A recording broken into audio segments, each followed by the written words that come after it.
20 अलग अलग जगह पे आप 10-10 फुट गहरा गड्ढा खोद कर आ गए। अब आपने 21वीं जगह पे इसी तरह 20 अलग अलग जगह वाली मेहनत की और टोटल ये 200 फुट अलग अलग जगह खोदने के बजाय एक ही जगह खोद दिया। बताओ पानी कहाँ से निकलेगा? सिंपल आंसर है ना कि जहाँ आपने एक ही जगह मेहनत करके 20 अलग अलग जगह वाली मेहनत एक जगह लगाई तो 200 फुट गहराई तक पहुंचकर आप पानी तक पहले पहुंच गए। सुनने में कितना सरल लगता है, लेकिन प्रैक्टिकली गलती क्या कर रहे हो? यही गलती कर रहे हो। ज़िंदगी में अलग अलग प्रोजेक्ट्स पे मेहनत कर रहे हो, अलग अलग काम ट्राई करते रहते हो और एक ही काम में लग कर के पूरा वक्त लगा कर पूरे फोकस को एक ही जगह एकाग्रता के साथ लगाने के बजाय आप ज़िंदगी में अलग अलग काम करके अपनी एनर्जी, अपनी नॉलेज वेस्ट कर बैठते हो। जितने काम आप कर रहे हो उन सभी कामों में से सबसे पसंदीदा काम चुन लो और उस एक काम पर ताकत लगाओ। और कुछ पॉइंट्स में ये भी समझो कि जब आप बहुत सारे कामों पे एनर्जी लगा रहे होते हो तो क्या क्या नुकसान होते हैं। Point 1, decreased productivity. एक ही काम पर मन लगाकर मेहनत की जाती, प्रोडक्टिविटी अच्छी रहती। अलग अलग कामों में मेहनत करने से प्रोडक्टिविटी डिस्टर्ब हो जाती है, रिजल्ट्स निकल कर नहीं आते। Point 2, increased stress. हर काम में हाई एक्सपेक्टेशंस होती हैं और जब आप एक काम के बजाय कई कामों पर, कई प्रोजेक्ट्स पर मेहनत कर रहे होते हो, डेफिनेटली वही हाई एक्सपेक्टेशंस का प्रेशर भी बढ़ जाता है जिससे स्ट्रेस बढ़ता है और स्ट्रेस डेफिनेटली बीमारियों को इनवाइट करता है। Point 3, reduced quality. आप जब बहुत सारे प्रोजेक्ट्स पे काम करोगे तो आपका अटेंशन और फोकस डेफिनेटली डिस्ट्रीब्यूटेड रहेगा, जिससे आपके काम से निकल के आने वाली क्वालिटी उतनी अच्छी हो ही नहीं सकती और क्वालिटी अच्छी नहीं होगी, डेफिनेटली आपकी रेपुटेशन सफ़र करेगी।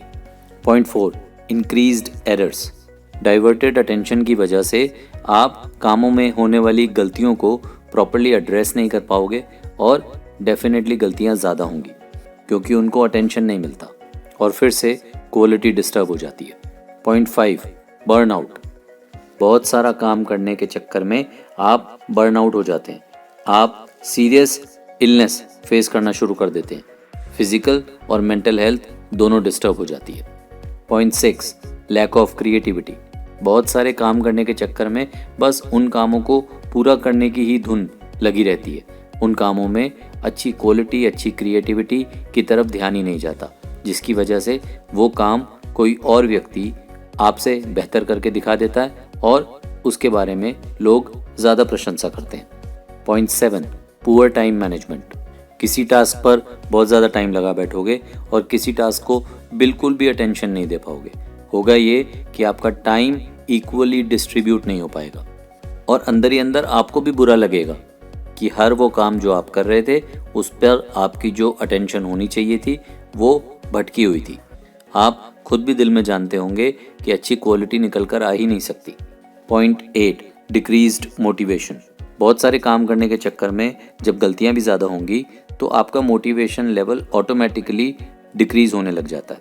आपको खुद लगने लगेगा कि मैं ये कर क्या रहा हूँ, ज़िंदगी भटकी हुई सी क्यों है। Point 9, negative impact on relationships. एक काम संभालना मुश्किल होता है, आप 10 काम संभाल रहे थे और इसका इम्पैक्ट आपके रिलेशनशिप्स पर दिखने लगेगा। ना दोस्तों को समय दे पाओगे, ना परिवार को समय दे पाओगे और सब लोग आपसे खफा रहना शुरू हो जाएंगे। छुट्टियों के लिए वक्त नहीं होगा क्योंकि जब आपको एक काम से छुट्टी मिली, दूसरे काम को आपका अटेंशन चाहिए। ये सारे नुकसान तो होते ही हैं, साथ ही साथ आप अपना सुकून भी खो बैठते हो।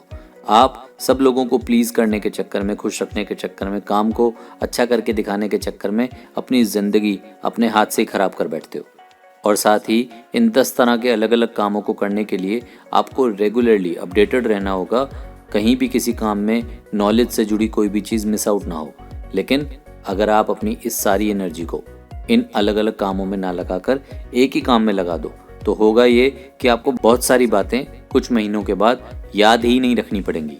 कुछ बातें ऑटोमेटिकली ऑटो पायलट मोड पर आप कर बैठोगे क्योंकि उस काम को रेगुलरली करते करते आपको उस काम की प्रैक्टिस हो जाती है। इसीलिए 10 काम पर एनर्जी नहीं लगानी, एक काम पकड़ो, उसको मन लगाकर साल 6 महीने करके देखो, रिजल्ट्स दिखने लगेंगे। और जैसे जैसे रिजल्ट्स दिखें इसमें टाइम बढ़ाते चलो। 5 साल बाद, 10 साल बाद, 20 साल बाद आप देखना आप इस काम में इतने बड़े लेवल पर पहुंच जाओगे कि कि डेफिनेटली जैसे आप और लोगों के लिए सुनते हो कि उसने 500 करोड़ 1000 करोड़ की कंपनी बनाई, आप भी बना पाओगे।